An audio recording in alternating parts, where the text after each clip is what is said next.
I am Maria Garcia de Fleury. Thomas More was born in London in 1478. He dedicated himself to law. He studied at the University of Oxford, studied and admired St. Augustine, as well as Socrates, Plato, and Aristotle. All of them gave him great inner strength, passion for the truth. Upon graduation, he worked as a jurist at the Court of England. His experience as a law and judge made him reflect on the injustices of the world. Since 1504, he was a member of Parliament, where he was noted for his bold stances against injustice. He spoke of social equality, the importance of religious faith, tolerance, and the rule of law, combining democracy in grassroots units with general obedience to the government's rational planning.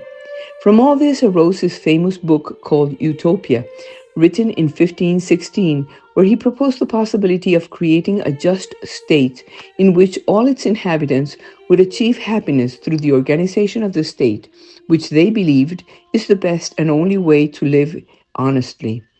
As a politician, humanist, and political thinker, everyone admired him, and King Henry VIII himself promoted him to positions of great importance.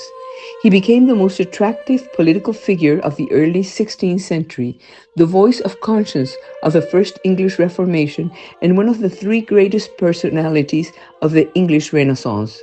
He helped the king preserve the unity of the Catholic Church, rejected Martin Luther's doctrines, and tried to maintain external peace. When the king wanted to divorce Catherine of Aragon to marry Anne Boleyn, Thomas More refused for reasons of conscience, because within the Catholic Church, marriage is until death do them depart. For this reason, he could not accept the divorce or recognize Henry VIII's marriage to Anna Bolena as legitimate. He also refused to take an oath to the law of succession.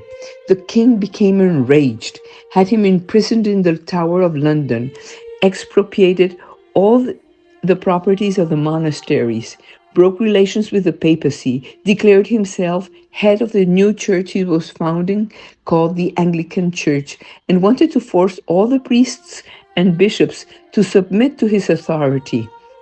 The following year, 1534, he ordered Thomas More to be beheaded.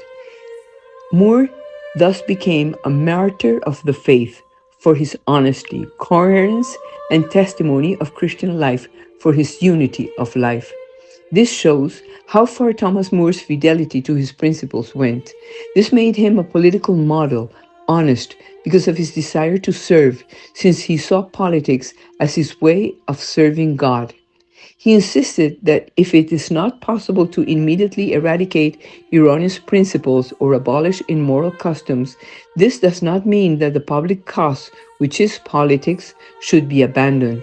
Because when a society does not respond to God's call and despises it, it falls into a mere lamentable situation that of those who are guided mere by natural reason. Thomas More considered that work and education are necessary and priority elements in the lives of citizens. The king made a series of attempts to change his mind, but Thomas More told him, "Man cannot be separated from God, nor politics from morality."